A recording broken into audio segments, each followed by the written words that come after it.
Hey everyone, I had another thought, as you do when you're taking time off.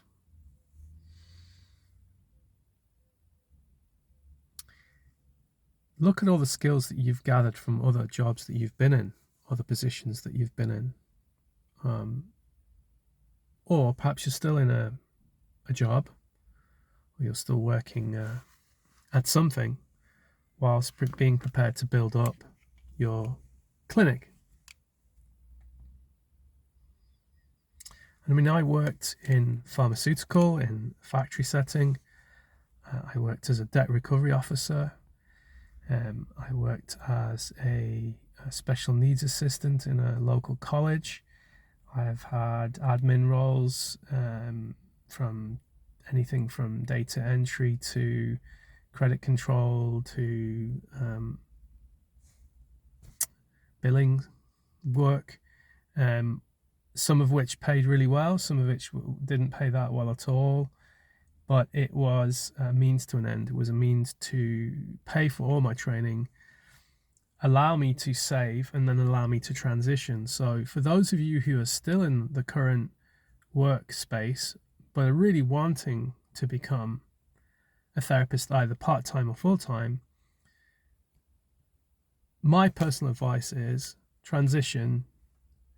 Unless you have a good lump sum of money that can keep you afloat for a year, 6 months to a year, you're better off to transition. And I know the world is a different place and maybe not as easy, but in other ways it can be also extremely easy in that work a part-time job, work in the mornings or work at the weekends, and I mean this all very much depends on your family situation and whether you have children or not. So obviously I was much younger, more flexible, less commitments, not married at the time, but I was able to work flexible hours and niche my clinic for those people working in the evening. So those people coming home in the evening, tired from work. And the interesting thing is a lot of people said, well, how did you manage to work 2 or 3 jobs like that? Well, the thing was, even at the end of a difficult day in my 9 to 5, I still had energy to be a therapist. And the reason was the enthusiasm was there. Now, it obviously very much depends on the type of 9 to 5 you're doing. Some of you may be doing 8 to 8 or 7 to 7 or 6 to 6, and it may be quite a physically demanding job. So perhaps you don't have the energy.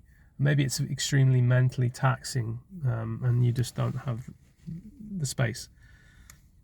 There are, however, now opportunities arising within the world for people to work from home, online, and giving them flexibility.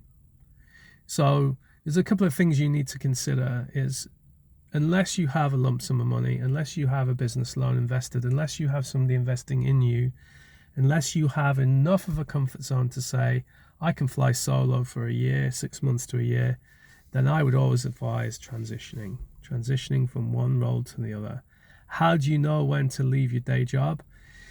Well, I think what it is down to looking at how much money that you need to bring in on a monthly basis that covers all the bills, and that you have a little bit of money for yourself as well. And often I say to my students and my clients that sometimes you think you know how much you need, but you always need just that 10 or 20% more than you have accounted for. Why? Because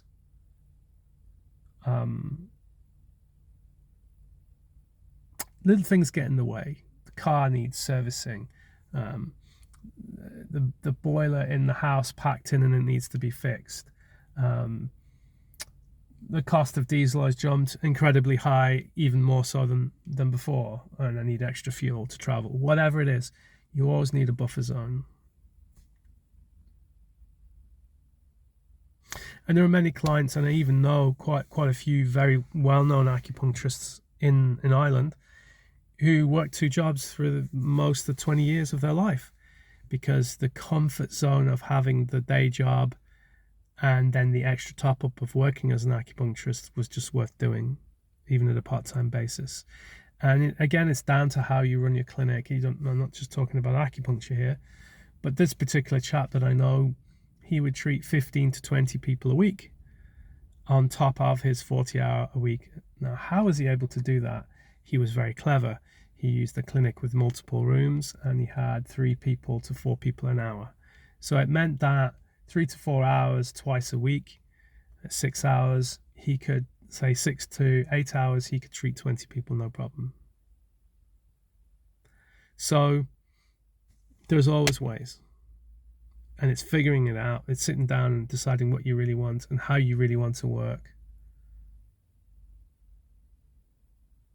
And realistically, for me, it took some time for me to transition. It wasn't like overnight. Luckily, I'd always been a therapist at some point,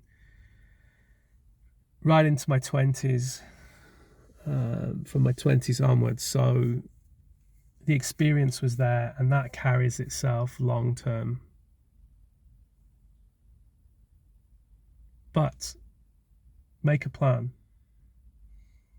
get guidance, get mentorship, ask people to help you. Don't be afraid. Thanks for tuning in.